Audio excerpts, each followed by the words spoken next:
I'm excited to start this meeting. So this is the third meeting of the Sandag Regional Litter Abatement Subcommittee. It is September 30th, 2020.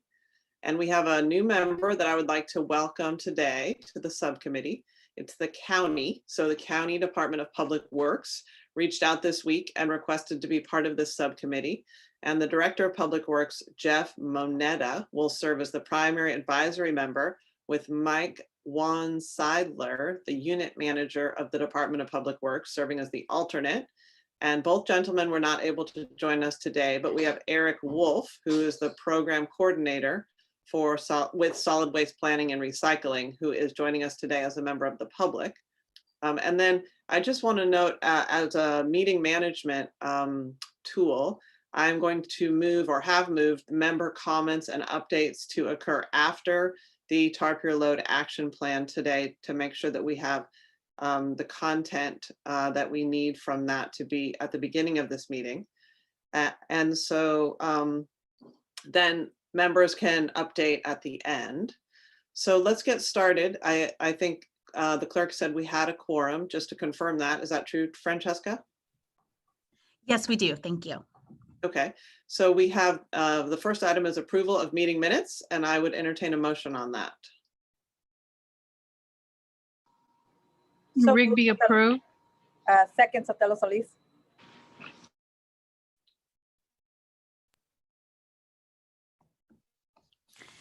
Thank you. And with that, I'll go to the roll call vote for the City of Encinitas. Chair Blakespear. Yes. Thank you. For the City of Imperial Beach, Mayor Dedina. Dedina, yes. Thank you. For the City of Oceanside, Deputy Mayor Feller. I believe he may be absent, so I'll move on and come back. For the City of Lemon Grove, Councilmember Mendoza. I believe she is also absent. For the City of San Diego, Councilmember Montgomery. Yes. Thank you. For the City of Vista, Deputy Mayor Rigby. Yes. Thank you. For the City of National City, Mayor Sotelo Solis. Sotelo Solis, aye. Thank you. And that passes unanimously with all the members present, except for City of Oceanside and City of Lemon Grove are absent. Okay, thank you very much. Do we have any public comments? Chair, I do not see any hands raised for public comment. Okay, great. Then we'll move on to our report, which is Tarp Your Load Action Plan. And if you remember, we were asking I Love a Clean San Diego and Surfrider San Diego to come back with an action plan for this. So I will hand it over to you. Thank you, Mayor.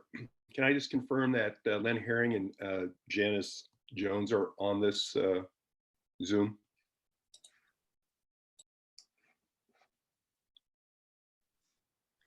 I'm here, Mark. All right, and Len Herring. All right, I'll proceed. I'll have to double check. He has a speaking role, but I'll take it on if he's not able to make it. Chair Blakespear, thank you so much to you and the subcommittee members for having us back. There's been a slight change on this first slide, and that's because we're working finally together with our partners. Caltrans mentioned that debris-free highways was more pointing at the freeways instead of any other roadway. So like in my alley where my waste is picked up down a city street to the freeway, on a city street to a landfill, it's all inclusive now. We wanted to make that change for them, and we believe it's appropriate. Last time we presented, it was a very large plan, had a lot of moving parts, and you asked for an action plan. So what we did is we've chosen one of the key parts to get started on, to get the ball rolling, and that is the Tarp Your Load event. And next slide, please. Oh, it doesn't want to. Sorry, why doesn't it want to go? And then if Sorry, I can, there we go. there it is. All right. So again, these are our partners. We call it a team approach to this. It's not just one organization. So our current partners are Sandag. We thank you for your leadership and guidance and providing us with a liaison, Lori Grover, who we've been in touch with, knowing we have someone to reach out to you has been a great asset. Caltrans, a strong partner from the beginning. Of course, ourselves and I Live a Clean San Diego. Since the last meeting, we do have confirmation that the California Highway Patrol is in, I believe Sergeant Johnson may be on this Zoom with us.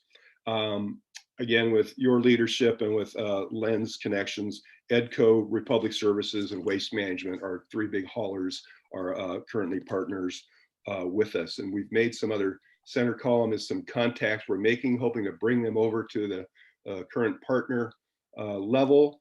But between Caltrans and Out of the Clean San Diego, should be no problem with the Miramar landfill or the Otay landfill bringing them over. It's just a matter of making that phone call.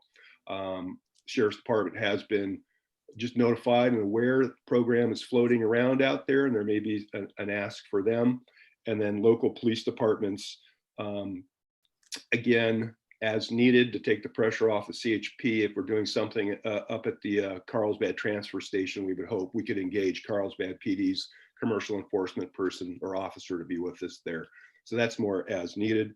You can move Harbor Freight over to Con-Aid from the far right column. Last night, reach out to their corporate offices, and we're talking about getting a rock bottom price for Tarps as we move forward, but that's not the only source that we'll look into as the time goes on.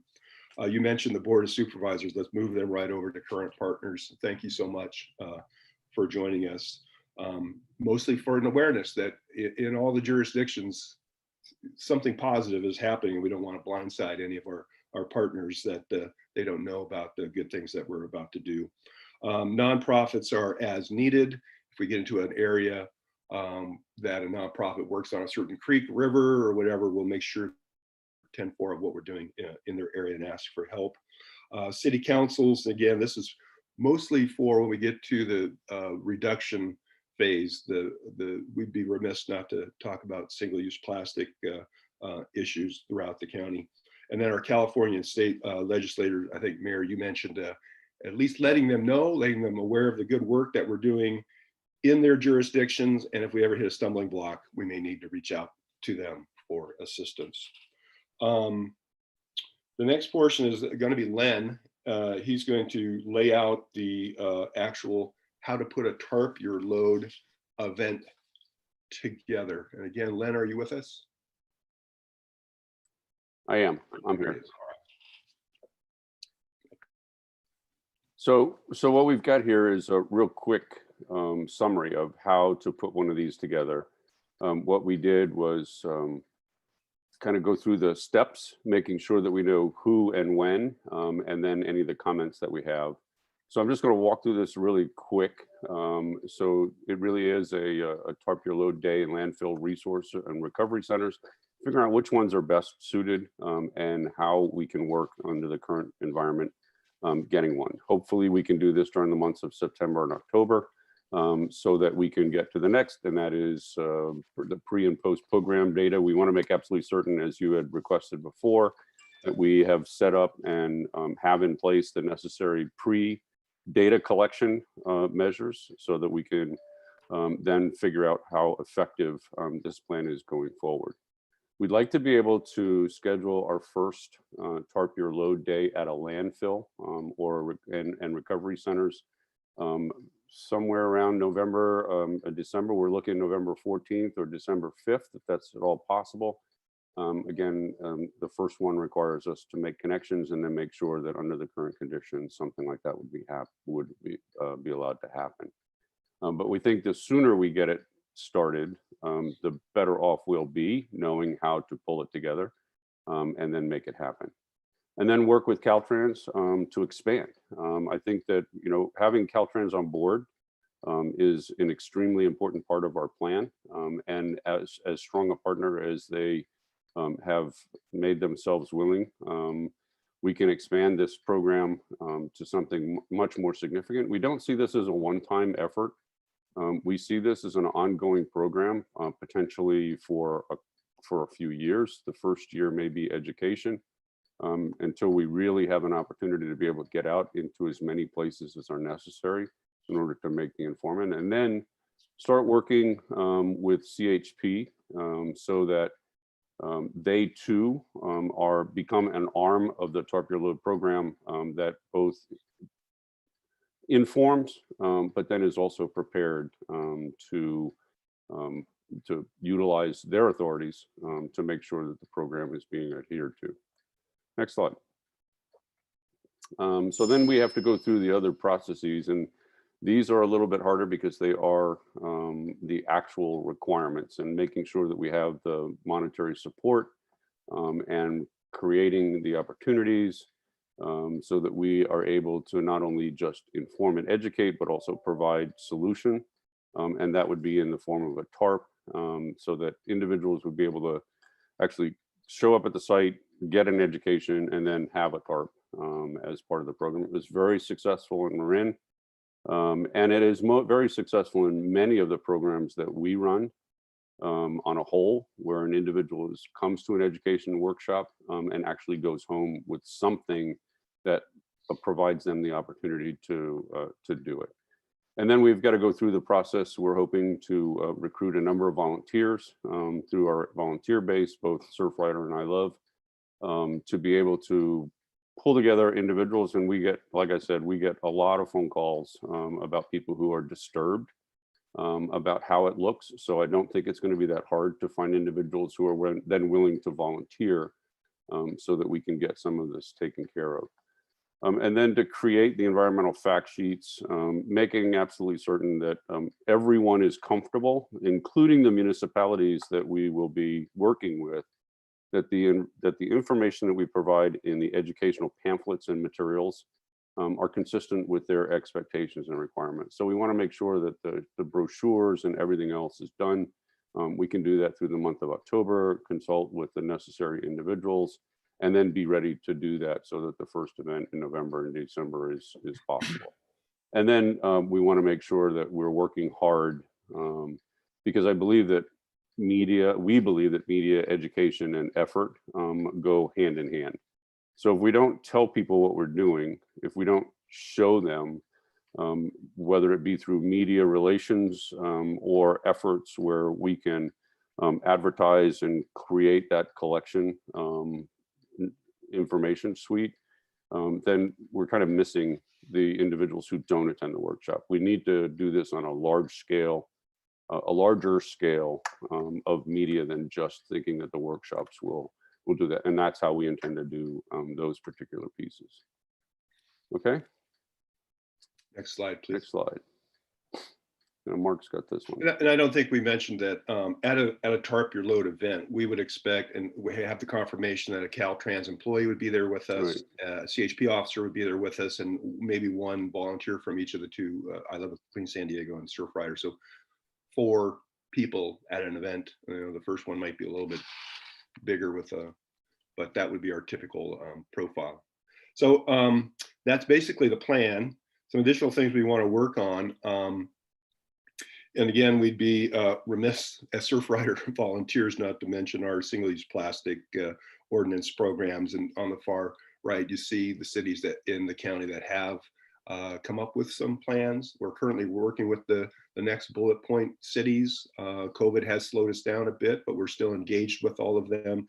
And any other city represented in this subcommittee or the full Sandag board, we are here to help whenever anybody is ready to move forward with reducing plastic, so it's less to be on our roadways.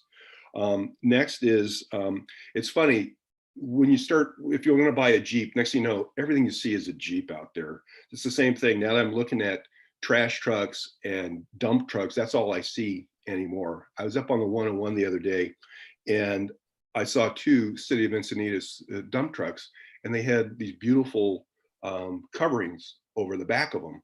And so what we want to do, and Mayor, I don't know if you reached out to your public works director or if they're just on top of it, but if you didn't reach out to them, you should thank them.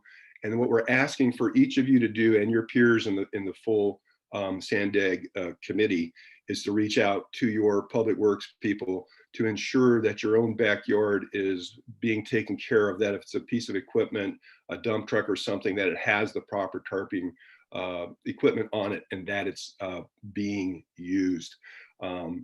It goes for the same thing. We're reaching out to our waste haulers to ensure that all of their trash trucks and dump trucks are properly equipped with the required retention systems, and that they're in working order and that they're being used. We already have some volunteers going out and trying to collect some of our own pre-data and taking photos, and we don't want an embarrassing situation where a city truck or a waste hauler's vehicle is going down to 78 and things are just blowing out of it. We want to give everybody a heads up that this is coming. Let's get our own houses in order before we reach out to the rest of the public. Next thing is cleanup efforts. We're going to take the direction of Caltrans on how we can support their Adopt a Highway program. It's one of their biggest programs that helps get them to get debris off the roadways. If that's our social media platforms, it's attending a podium piece, standing there with them in unison, trying to make sure the public knows what a great way it is to help our city out.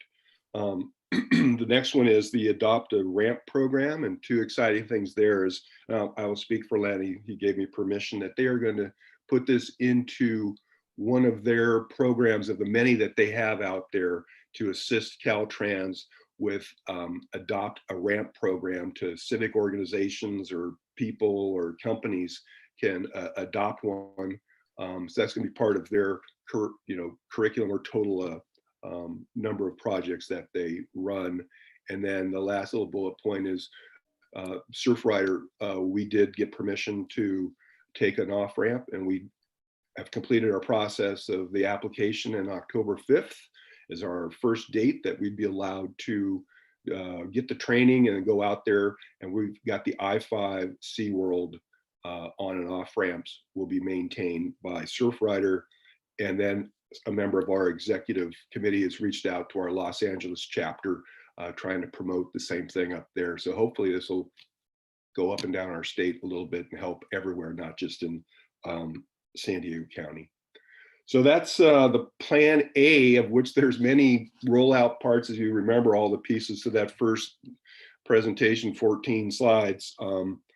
As Len said, it's going to take time. We estimate a year or longer to get to all the pieces, but you asked for an action plan, and this is how we think we can get the ball rolling. We're capable, we're ready, those dates are real, our partners are real, and so we're ready to move forward again with your guidance and oversight.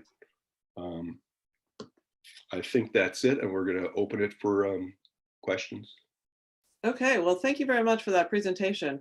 Could you go back to the slide about Tarp Your Load? Because I have a few questions on that slide. And just so that everybody on the committee, including me, understands the status of this. So is Tarp Your Load a legal requirement? Do you have to tarp your load right now? Yes. Okay, and can you give a look? Can you explain that again? What is the requirement? I don't want to put CHP Sergeant Johnson on the spot, but as far as I know, there's 2 vehicle code sections that pertain to what is in a truck that does not have to be covered, and it's feathers from foul and water. Everything else has to be secured or fastened, tarped in some fashion. I do not have those 2 vehicle code numbers in front of me, but they are very specific as to what the public and companies have to do to be in compliance. If not, you could be issued a citation for a violation. But Okay. they are in the vehicle code. There they are. Jill just put them in 23114 and 23115 of the California Vehicle Code. Okay, so if people are not transporting feathers from foul or water and they're headed to the landfill, and we think that based on Marin and other places that 70 to 80% of them are arriving without tarps, are we thinking at some point that we need to start having enforcement be part of this? So we say, here's the education period, And then this is the period where enforcement is coming. Is that Yeah. part of the plan here? Mayor, that would be part of the plan. Initially, we'd engage them when they're coming into our landfills, which we assume is the majority of their destinations, unless it's a camper going up to the Cuyamacas with a barbecue and a tent not properly secured. But at some point, it would roll out to where we'd ask all that CHP and all of our allied agencies to know what those two laws are and to stop vehicles on the freeway. And again, there could be still an initial warning flyer portion to that. And then when the powers that be decide that's been enough, that we need to put a little sting to it, citations could be issued. But we want to use that as a last resort, but it's always a discretion to every officer upon every contact to decide if it was warranted at that moment in time. Okay, and so are you in dialogue with CHP or these other law enforcement agencies about this particular part in terms of having a strategy for how long education period lasts, and then whether they're willing to enforce this and getting them on board with that, and having that be, has that been discussed, or is that something that needs to come later? That detail has not been discussed yet. So we still haven't had our first real breakout of these team members on just our own Zoom to where we can talk about these things, but that is coming, and topics like that will be brought up. Okay, and I think that I had heard that we have CHP planning to come to this committee to talk to us, and so we'll of course be going into that in some detail. I would expect that we would need to understand from them. I mean, we need them to agree to that and to see that as a priority and to be involved in that enforcement part, because to me it seems like that's a key to actually having change of behavior here, at least as the threat. I mean, we instead of it just being a voluntary program that we're doing here. So hopefully that's that's my understanding. If that's wrong, please let me know about that. So okay, so then my other question is, in terms of how you're thinking of rolling this out, I appreciate that you have an actual date of November 14th. Ideally, we would aim for that earlier date. And that's about 6 weeks from now. So do you feel that you're going to be able to get the donations of tarps, buy them, put together the flyer, all of that, and then also find the host? Or are you thinking it's going to be hosted by all of the landfills on the same day at the same time? I think our belief is to pick one to get started with. We think we have an in with Miramar and Otay. We could do a simultaneous one, but I think we should do one first, learn from it, and then pick the other one and implement those improvements noted.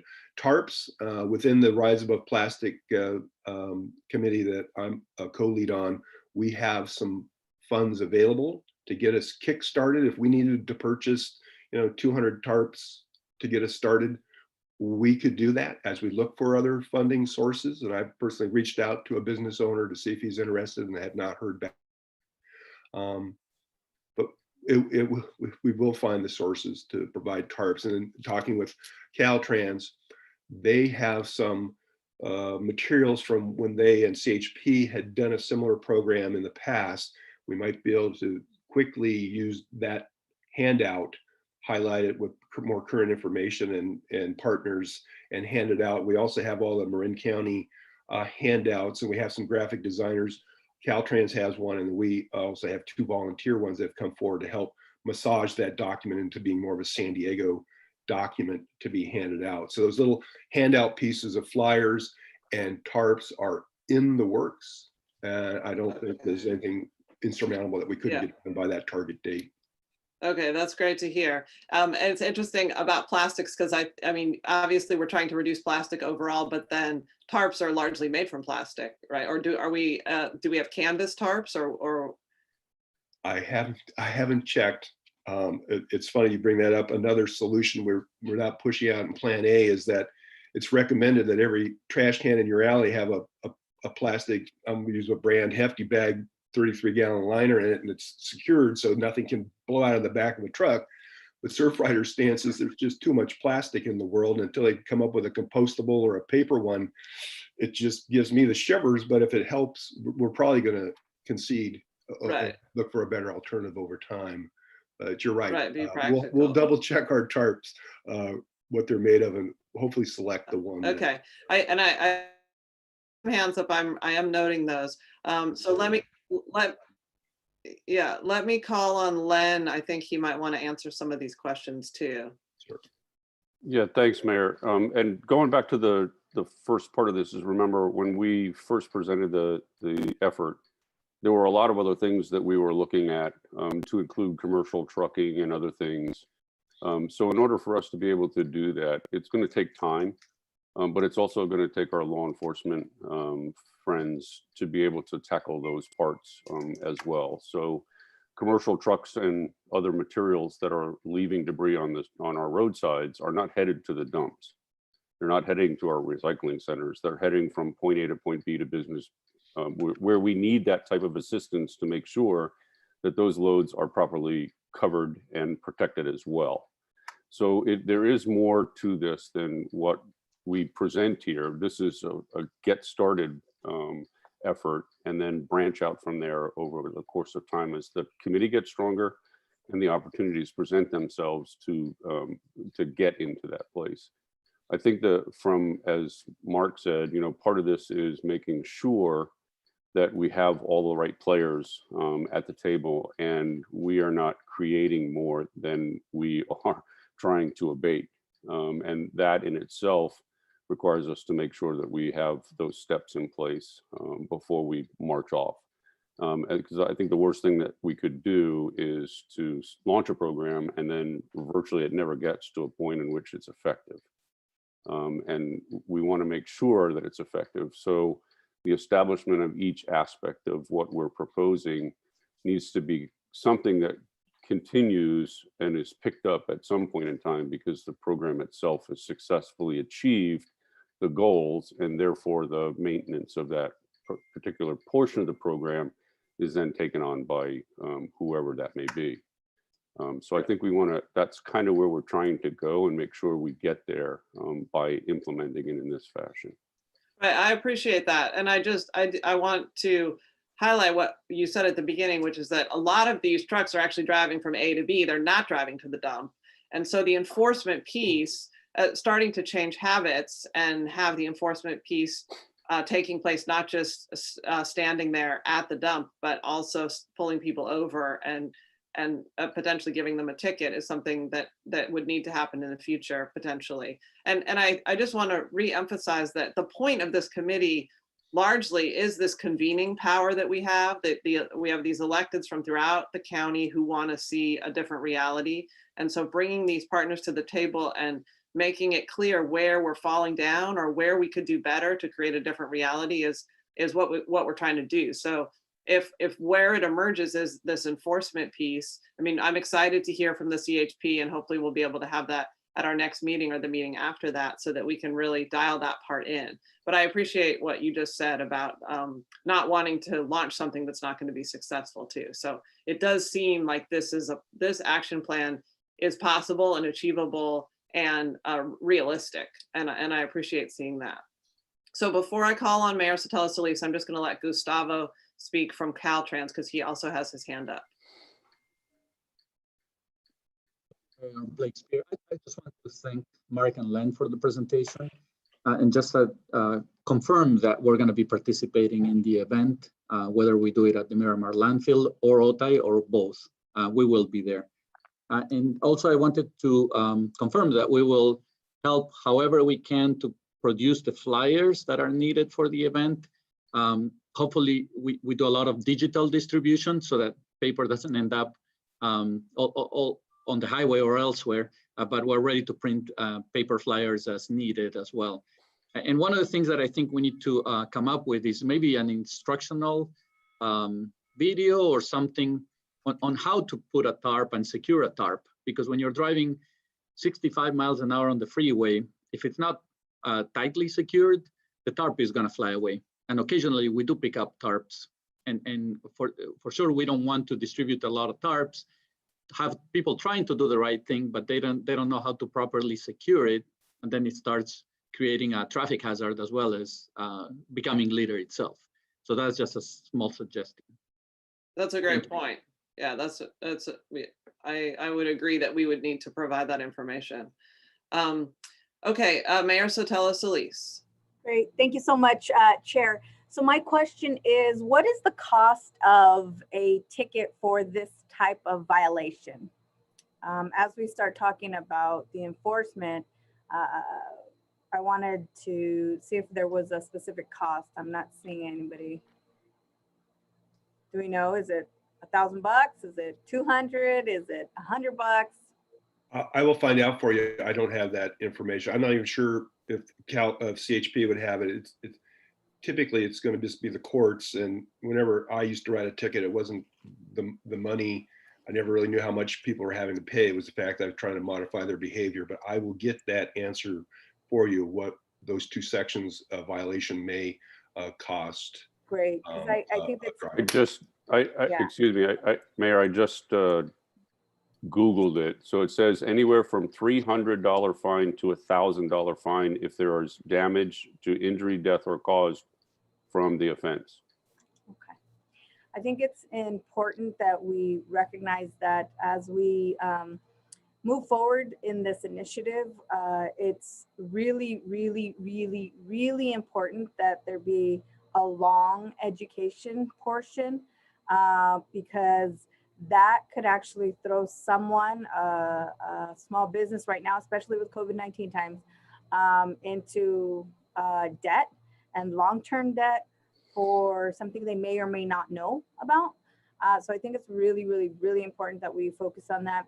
And the Tarp Your Load, is it just specifically trash? I think to Gustavo's point earlier about a how-to, you know, if you're moving stuff from one new home, old home to new home, does that count? You're having a birthday party and, you know, things fly out for whatever reason, does that count?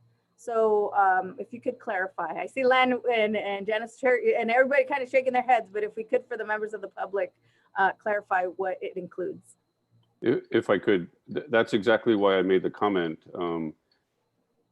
We're looking at targeting where we see the greatest number of violations because they collectively appear at the dumps or the recycling centers. But the second half of this plan and making sure it's going forward is addressing exactly what you're talking about, is so that the common citizen who is transporting a load from one place to another understands the law and understands how to properly tarp the load or secure the load so that it does not end up on the sides of the streets. And I'll give you a perfect example. I mean, this week I chose to do the Bonita interchange on Bonita Road and 805. That was my coastal cleanup event. And for some strange reason, you know, somebody out of something dumped some 200 to 500 single-use plastic bags out of the back of wherever they were coming from, and they happened to have been located virtually in the water collection facility. Were they headed to the dump? No, they were probably headed to some business somewhere, and it blew out of the back of their truck or somehow, but it didn't come out of a car, it came out of a truck. Those individuals need to know that when they're transporting in that fashion, that the load needs to be properly secured. You can't just flip over a box and expect that load at 60 miles an hour is going to make it there. There are going to be instances where it comes out, and you need to be responsible for what you're doing. Great. Play yard, shipyard, who cares? It doesn't make any difference. And I think, as Mark said, unfortunately, many of the municipalities need to look at their public works centers and make sure that they're clean first. One of the things I did find in many of them, and it's one of the things that were noted in our cleanups, is that there is a lot of road equipment, signage, and debris on the roadside. So signs and barriers that are abandoned, they haven't gone back and picked them up. There's cones, there's a lot of stuff out there that is not being picked up by the municipality itself. Okay, and then last two are with regards to the education and kind of the preparation. I would think alongside with the actual TARP itself, we might want to, again, with the tutorial, what type of equipment they would need. Is it bungee cords? Is it rope? Is it twine? Is it, I don't know, whatever. I think that that's really, really important. And then just lastly, as we look at, and I think Mayor Blakespeare, you brought up an excellent point. I think we should look at canvas tarps. If we're gonna make a statement, then this should be, you know, the fact that there is a lot of plastics, then the canvas should be, I believe, a priority. And I'm sure, again, much more expensive. However, we're trying to eliminate plastics, so it's basically practicing what we preach. And if that is the spot, I would just say, again, we need to purchase locally, so we support those local businesses. So thank you, Chair. Thank you, committee members, for the opportunity to speak on this item. Okay, thank you very much for those great questions and points. Before going to Mayor Dedina, I'm going to call on Sergeant Johnson and then Eric Wolf, who both have their hands up.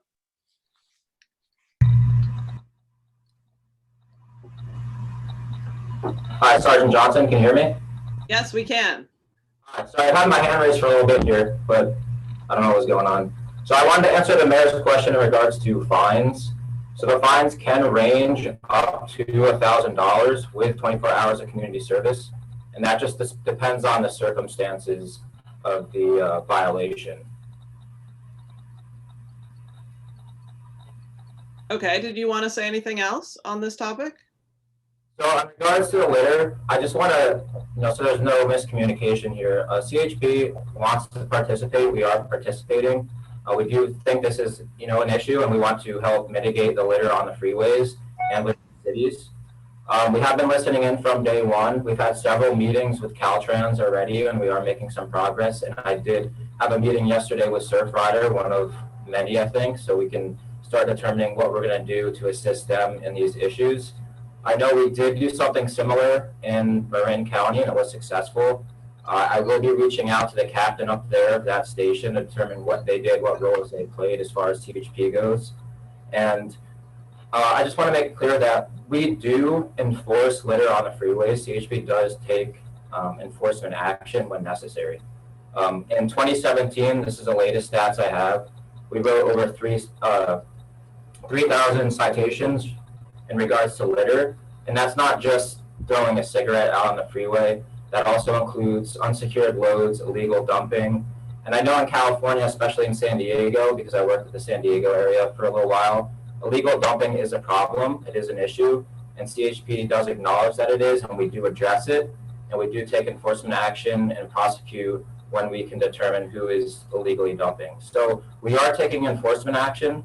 I do think at this point in time, doing more of an education route would be better. Going to the dumps, educating these individuals, and if necessary, enforcement, obviously. But I think from the start, it should be more of an educational thing. And in regards to, because I know it was brought up in the last meeting and I wasn't able to speak, car parts on the freeways, things along those lines. Our officers do, when they respond to collisions, make sure the roadways are clear. With our contracted tow companies, they're required to pick up car parts when they're left on the freeway. And they do a pretty good job at that. But a lot of the parts that you see on the freeways are due to unreported collisions. So we have a lot of collisions in San Diego. And what unreported means is those individuals get into a crash, they decide to exchange information. Law enforcement or Caltrans is never contacted. They leave the scene and they leave a bumper behind or a piece of car on the side of the freeway. So when our officers see those things, we do contact Caltrans. And we'll get it, put onto a list where Caltrans will then go out and pick up those items off the roadway. Yeah, so that's pretty much all I have as far as that, unless you have any other questions for me.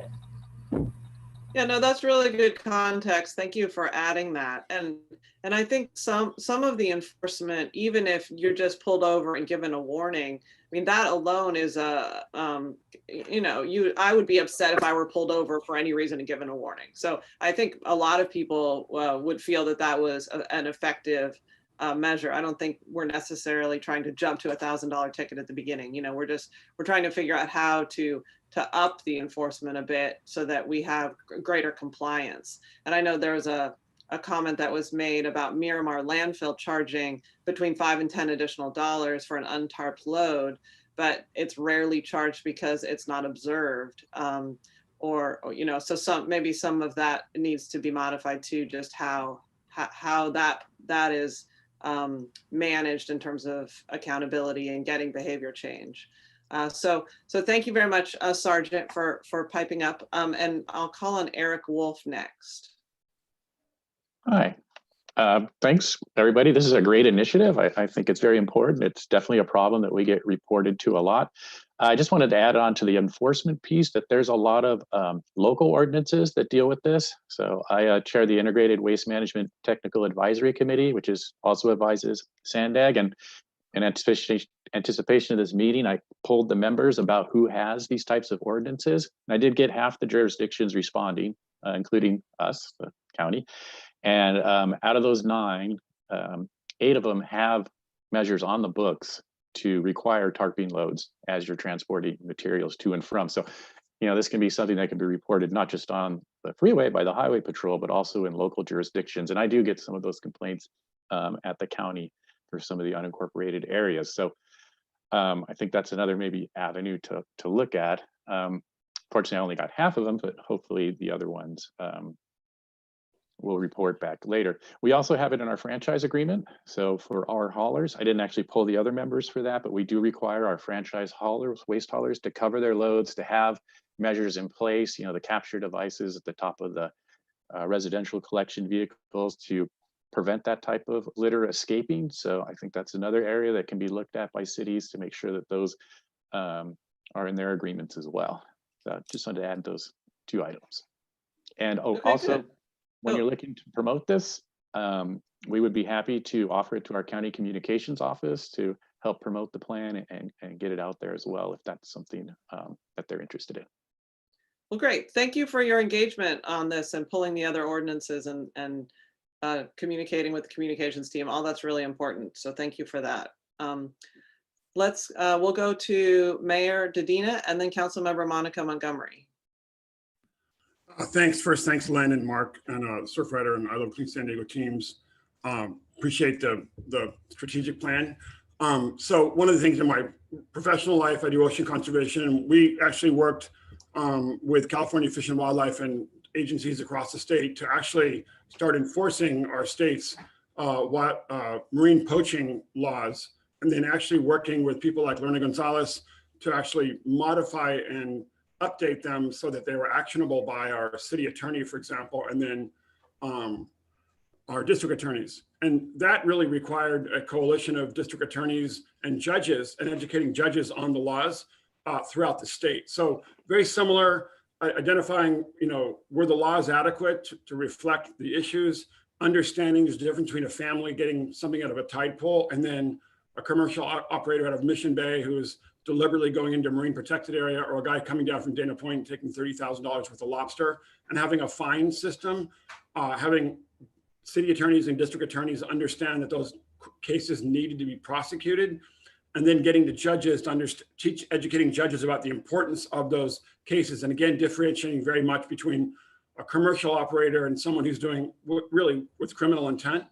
And then obviously the person that a lifeguard needs to educate about why you probably shouldn't take 5 starfish out of a tide pool. That's been really, really effective. In fact, the LA City Attorney just prosecuted, charged 44 people with ransacking pretty much all the tide pools in Palos Verdes. And again, not just taking one thing, but bags and bags and bags of things for commercial purpose. So I think that's something I appreciate Len and Mark really focusing on the leverage points. You know, we spend 90% of our time on the 1% of the people that are doing, or, you know, businesses and really activities that are producing most of the trash. So I think whether it's the car accidents or obviously the commercial activities that are carrying that out, that really has to be the focus. And there may be things that we can do that I Love Clean San Diego and Surfrider can do to evaluate the enforcement piece, whether it's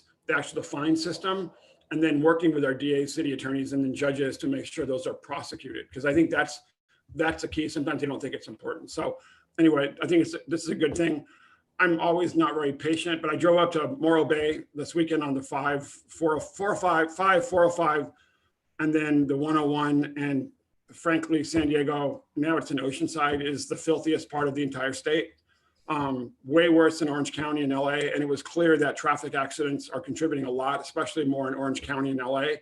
But 101 was spotless. And I have to give credit to the county. Sunrise Highway may be the most spotless highway in the entire county, and that's the county of San Diego Road. So anyway, we can do this, but I'd definitely like to move a little quicker, because it's going to start raining and all that trash is going to wash into the ocean, and then Len and Mark are going to have to get really wet to pick it up. So anyway, but I think we're definitely on the right track. So I appreciate where we're going. Thanks. Well, thank you, Mayor Dedina. Councilmember Monica Montgomery.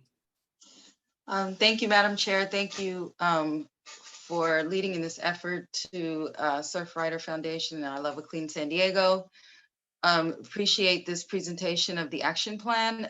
I just want to make sure that we are, when we're doing our outreach, whatever materials that we have or whatever we're doing, that they are in several different languages.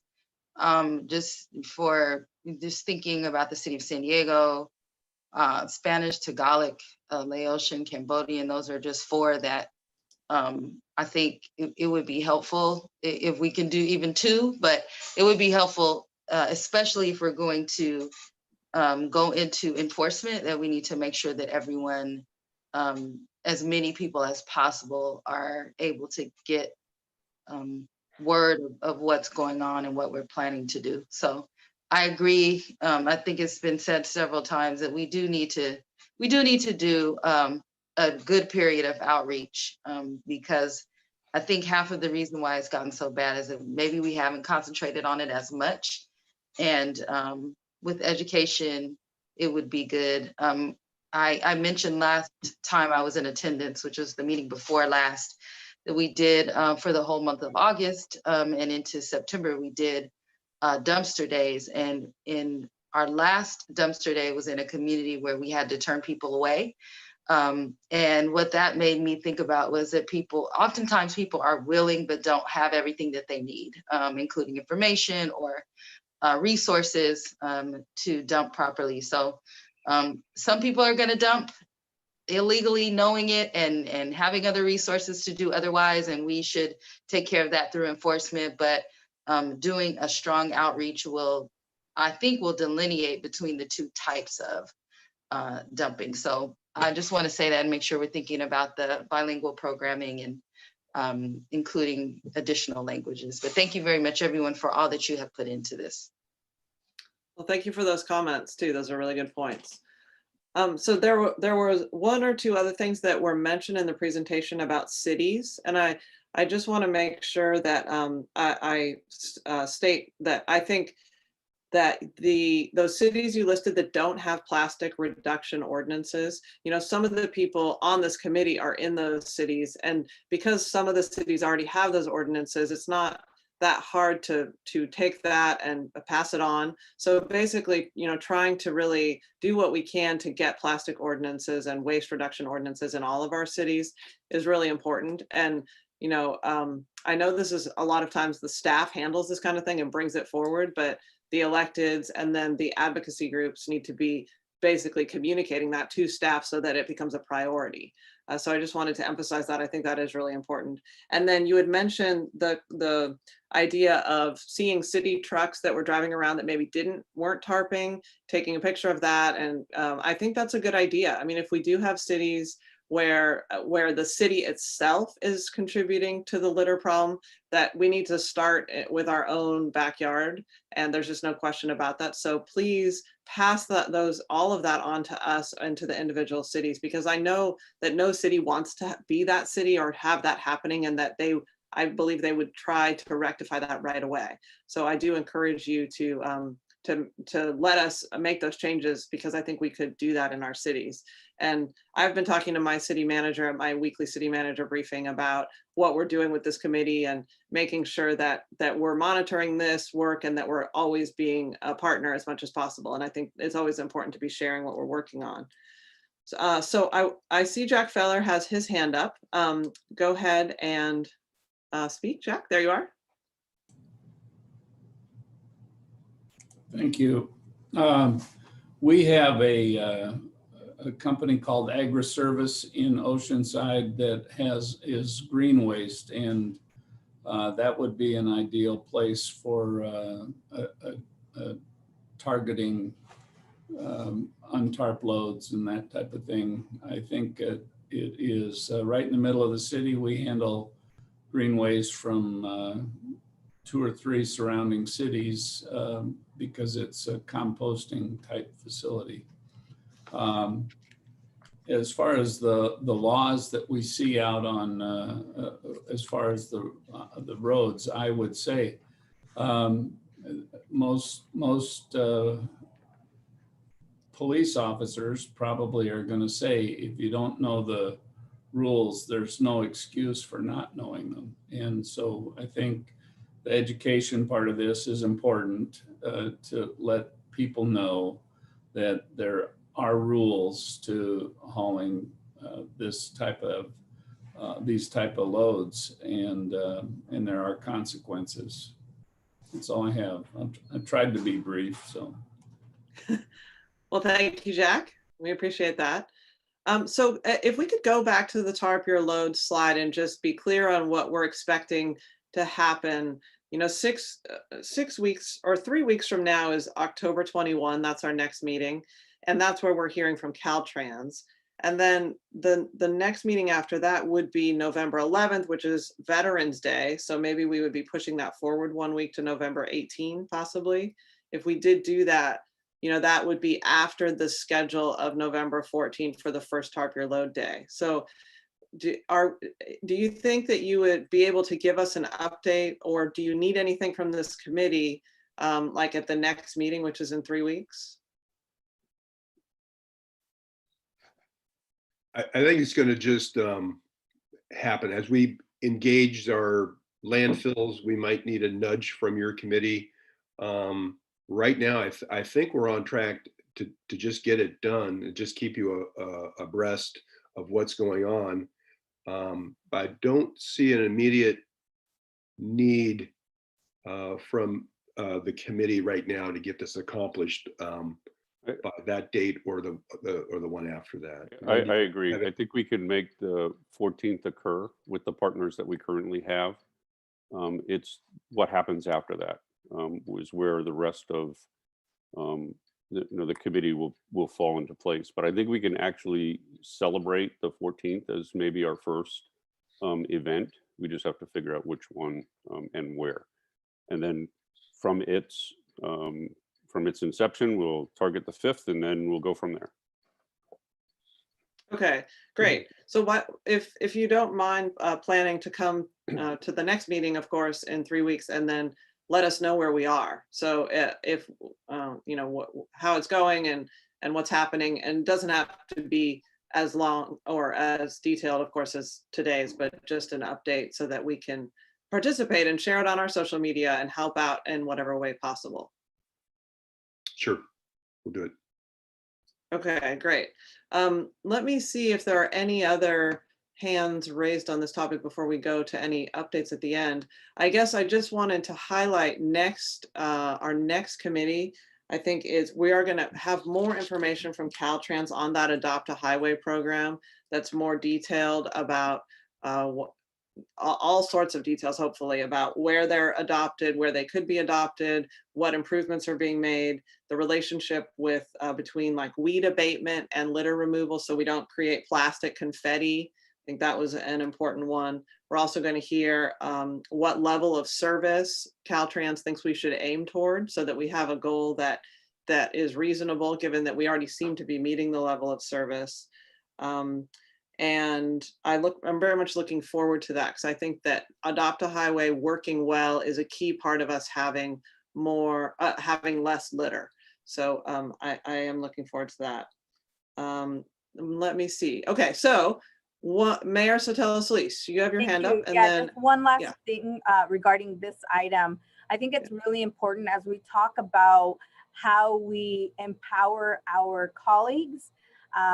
If it is, a jurisdictional issue with regards to whether it be public works, or I even thought, as Mayor Dedina brought up, if there's accidents that happen in the freeways within our jurisdiction, when our firefighters or our first responders are there, they're usually the ones that help sweep up the glass or help move stuff to the side.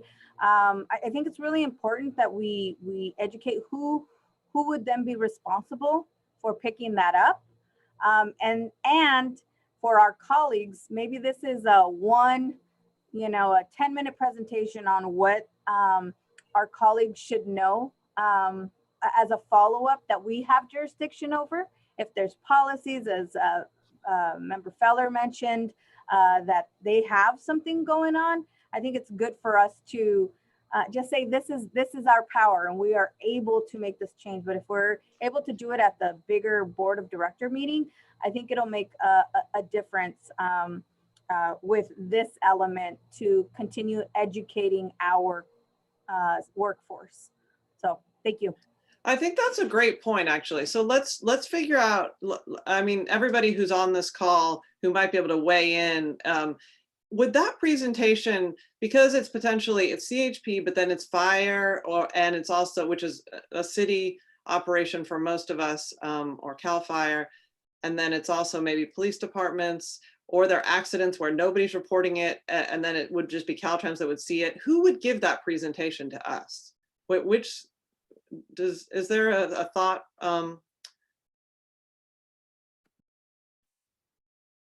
Anybody want to jump in?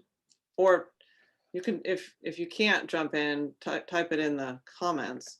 But I would like to have that. I think that's a key part. Sorry, Mayor Len, it's Len here. Yeah. I just looked up on the website, and one of the things that we're constantly talking about is that according to CHP, it is the responsibility of the tow truck company to clean up debris at a site. So it boggles my mind to think that the front of a car could be left on the side of the street, knowing that that car didn't drive away from the accident, or that a half an axle can be left where that car did not drive away from the accident. So I don't understand why it is that, from a jurisdictional perspective, these individuals have business licenses. They need to be made aware of the fact that their responsibility is to clean up an accident at a tow, and that we need to make sure that there are violations in accordance with that, and their business license is at risk if they're cited too many times. I think there are ways to do it, to make sure that we're doing it and educating individuals. But every one of those cars that are left, half of the cars left on the side, there is a responsibility by law that tow truck take care of that material. Let's have him weigh in here, CHP. The sergeant has his hand up. Sure. Johnson. Can you hear me? Yes. All right, so I just want to reiterate what I said before. So when we do CHP, we do respond to traffic collision. Okay, it's a joint effort. Yes, we do have, the fire department will assist us in sweeping up glass sometimes. We will assist the fire department in sweeping up the glass even sometimes. When the tow truck gets there, they're responsible for picking up the vehicles and picking up all those major parts as well. Okay, but the tow trucks that respond to our collision scenes most of the time are on our tow rotation. And what that means is they're contracted through our department, and they have to meet all these, certain requirements, specifications. They have to be certified by our department to then be put on our tow rotation. So they need to meet all these requirements, have all these safety standards in place, and they are aware of the rules and the laws. I'd like to say and speak for them, just based on my experience of working patrol for 10 years, that, 95% of them are good and they'll pick up all the pieces of the car. So that I don't really personally think that that's necessarily the issue. What the issue is a lot of the unreported collisions out there where we're not notified, or authorities are not notified, these individuals drive away, or they have a private tow truck respond to the scene. So these private tow truck companies are not necessarily held to our standards. So there are, I can't speak for them, but there could be instances where maybe they respond to a collision because the private party called them, they pick up their car, but they decide to leave their bumper or a piece of the vehicle on the side of the roadway. So that, that does happen. And when that does happen, our officers are trained, if there's things in the roadway, you see us constantly running traffic breaks out there, pick up things out of the roadway when we get calls of it. If we see it on patrol, we'll run traffic breaks, remove that stuff from the roadway. Obviously, because our priority is safety, service, and security, we want to keep the roadways open. We want to keep them safe for everyone traveling on them. So that is, part of our mission, part of what we do. Larger things, when they're moved to the side of the roadway, we have a process. We notify our dispatch. Our dispatch centers will notify Caltrans. Caltrans comes out and picks those items up, depending on, the size of the item, whether it's a visual hazard or not. They do get picked up, and they are removed. So that's kind of, I know I hear a lot about these car parts on the freeway, and, it does happen. I do see it as well, but I can, assure you that officers responding to collision scenes, if there's pieces of the car on the roadway, they're going to remove it to the shoulder, make sure that tow truck picks it up and takes it away to the tow yard with them. They're not going to allow it to just sit on the freeway. I would also like to share, as we engage CHP, there was a light mention of this in our call the other day, creating a network to get to those private AAA or whatever companies that are not on their rotation, to get the information to them of a requirement to pick up all the debris, to see, I don't know if it's mandated by law or if it would be more voluntary, but to get to every towing agency to let them know that pick it all up. Don't leave it for an officer to see or for Caltrans to go get it. So it is part of something we want to discuss with them, if we can do an outreach to all tow companies if they are privately called to a collision scene to do the right thing. Okay. Janice Jones, would you like to speak?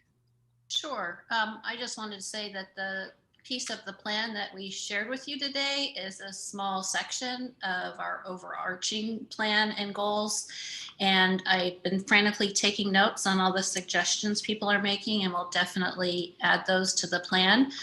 But I wanted to emphasize that we do have a whole education plan with all the strategies that we would put toward education, including notifying commercial drivers associations and the builders associations, and getting information out in all possible ways, including now the tow truck drivers as well. So that could be part of the education piece, and then offering workshops for the public. There's so many different avenues to explore with education.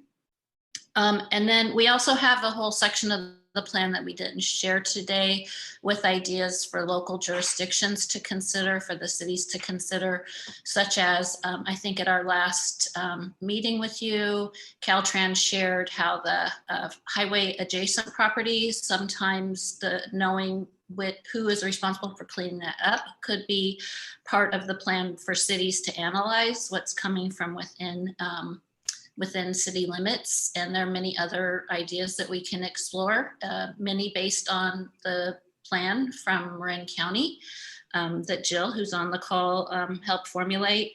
And then we did also have the DA's office on our other plan that hasn't been shared with you, but I made a note about that, and to add the informing judges about that as well. And then finally, I just wanted to say that studies show that litter begets litter. When people see litter, they're more likely to continue to litter. So that is an abatement strategy to keep in mind. If we keep it clean, then it's less likely to continue in such enormous amount, these appalling amounts that we're seeing both on our highways and in our cities. Okay, thank you for that. Yeah, we appreciate all the ongoing education efforts you're doing on multiple fronts. I think in light of this recent little chat we've had here about the bumpers and these other large car parts, I think it would be useful for this committee to have a presentation from, maybe it would be joint from Caltrans and CHP about this specifically. So like which tow companies are on the tow rotation, how are they communicating the information when they leave a scene to Caltrans, and then how frequently is it picked up, and what are any insights about how to improve that? Because I think when we go back to what we're trying to do here, is to change status quo. So although there are a lot of things being picked up, there clearly are a lot that aren't. So when we have the bumpers and glass and all that, I think we want to try to move the ball on that as well. So if it's all right with everybody on this committee, I think we'll go ahead and try to get that on the agenda for our future meeting. And I see that the sergeant's hand is up again, or it's the same. Did you want to speak again? Sure, yeah, I just wanted to, based off of what Surfrider said there, I think the education route for, tow truck companies in general would be a good way to go. All tow companies are required to meet certain specifications and have to abide by certain laws. And I can't speak for them. Obviously there's things slipping by because we see it, out on the freeways on occasion. And I don't have a problem, and I can pass this through my chain of command, reiterating to the officers out there in the field and to the tow truck companies that we use in the freeway service patrol that you see out there in the white trucks that provide that, essentially free service to the motoring public when they break down. They'll change a tire, tow you off the road. They assist us with collisions as well, sometimes moving vehicles to the shoulder. We can push that information along just to remind everybody to make sure when you're out at a collision scene, make sure all the vehicles are moved to the shoulder. If there's debris left on the roadway, it's picked up appropriately and discarded and not left on the side of the freeway. That's not a problem. We can do that. That's a very easy thing. But I just wanted to kind of make it clear that it seems like, I just want you to know that it's not CHP that's not doing their job. There's a lot of times where there's collisions, like I said, that are unreported. We don't get called to them. These individuals crash, they leave their bumper behind, they drive away, or they have a private tow come, and that tow truck might not pick up the debris. And then that's when we have to have Caltrans come out, pick up that material out of the roadway, or ourselves, we run a traffic brake, we move it to the shoulder and notify our dispatch. Okay, thank you. Mark O'Connor, would you like to say anything else about this topic? Or we're just going to work together with them with the informational piece, and it sounds like they're right on top of it. So thank you. Yeah. A great okay, well, I think if we could plan for November 18th, I think that's the meeting that is 2 meetings from now, to hear from CHP in more detail, specifically about like maybe the volume that you're doing, who's on this tow rotation, what's the communication, what are the requirements, so that we could understand that better. And also if Caltrans could participate in that and some of the operational side of it, I think that might help. And if there are any suggestions that you have for improvements or ways that this committee could help you, I think that might help all of us feel more comfortable about what's going on in this part of the litter area. So is that something that Sergeant, you think you'd be able to pass up the line or accommodate yourself? Yeah, so I mean, I have to run that through my chain of command. Obviously, I'm just a sergeant, so right. Who I report to. So I need to communicate with them, speak to upper management, and see if that's if they're okay with that, and then how we're going to go about doing that. November 18th does look clear for me. However, with the upcoming elections, possible protests, things along those lines, there is a possibility we could end up being very, very busy. So we can stick to that date for now. I, again, need to run it through management, but depending on what happens in the future, I do oversee our special response team. So if there's a chance I could be out, I could be busy. So just as long as everyone is clear on that, understands. Yeah, I think that's fine. We understand things come up and that could be an uncertain time. I think it can take a while, or you need some time to put these types of presentations together, to pull the data, to get staff working on it, to think about it. So having this 6 weeks or 7 weeks of lead time, I think is us being responsive and understanding for you. And so if we could aim for that, and if something comes up, we'll understand. Okay, so yeah, I'll talk to my supervisors and then I'll get back to you. Okay, great. And Lori Grover is the Sandag staffer who's working on this, so you can communicate with her. And I see, thank you very much, Sergeant, for that. We really appreciate your responsiveness. Len has his hand up again. Would you like to speak? Yeah, and I just have one, because the last three comments brought something to mind, which we started in the beginning, and is I'm a root cause thinker. So the last three comments that were made, especially Sergeant Johnson, shows that there's a need to us to go back and figure out how this all works, so we're more informed and we can change the process going forward. That's why I said this is not a one-time event. We need to pull this all together, understand how it all works, and then allow the system to inform itself where changes need to be made so that we can effectively get this working and working properly. So I would say that what Sergeant just reiterated is a perfect example of in the making education, opportunity to change, educate, and then enforce. So we can really get there through this cooperative engagement that we're having, and making sure that the players at the table understand, and we get the briefings, and then we can go back and see if the root cause is the problem, or is the root cause the necessity for where we need to focus our attentions, not just the problem. Exactly. That was very well stated. Thank you. I appreciate that. Okay, so I think we've exhausted this. I appreciate the high level of engagement with everybody. And so we will hear from any subcommittee members if you wanted to offer anything about your recent or upcoming efforts to support litter abatement, or any other updates that you'd like to share with the committee. And I don't see any hands raised. Let's see. Oh, Gustavo, did you want to speak? Yes. Oh wait, you're muted. We can't hear. Can you hear me? Oh, there now? we go. There we go. Yeah. Thank you. I wanted to thank everyone who participated in Coastal Cleanup Day on Saturday.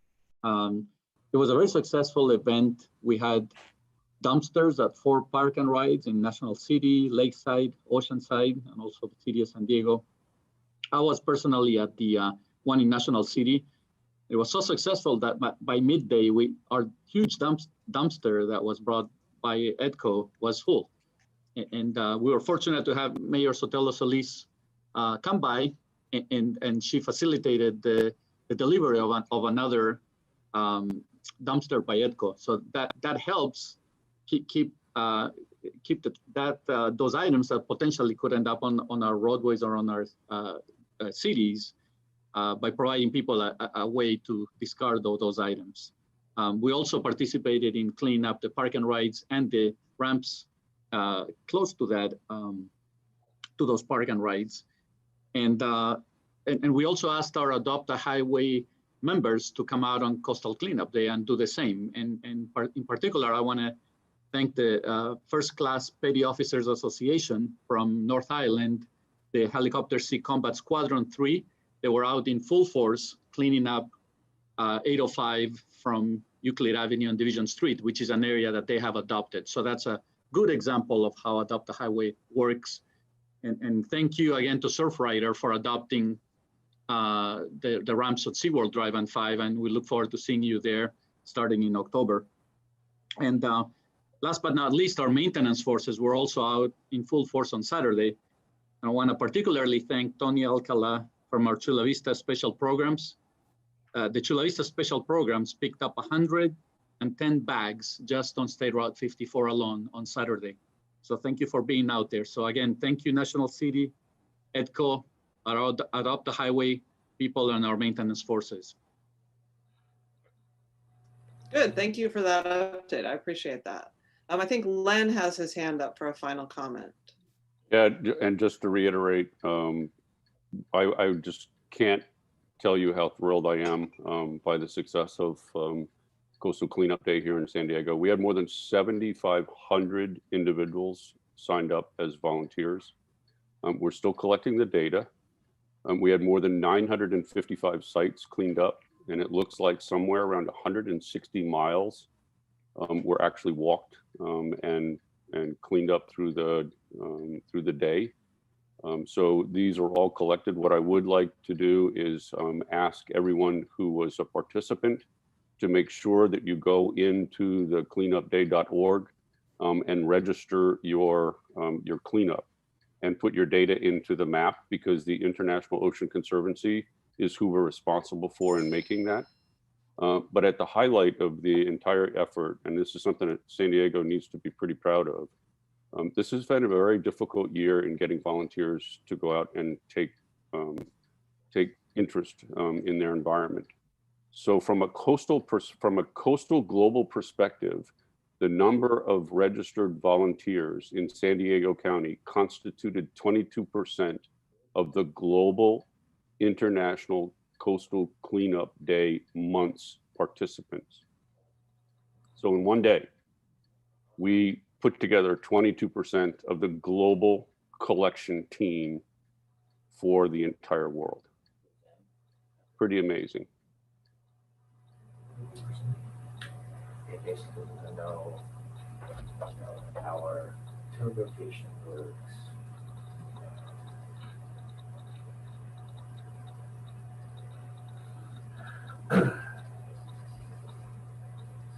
Thank you for that information. That was really interesting, and it is great to put it in context. And I just want to reiterate how grateful I am to all the organizations that are working and EDCO and all of the waste haulers. I mean, all the pieces are and our next meeting is October 21st. For participating, and we'll see you in 3 weeks. And with that, we're adjourned.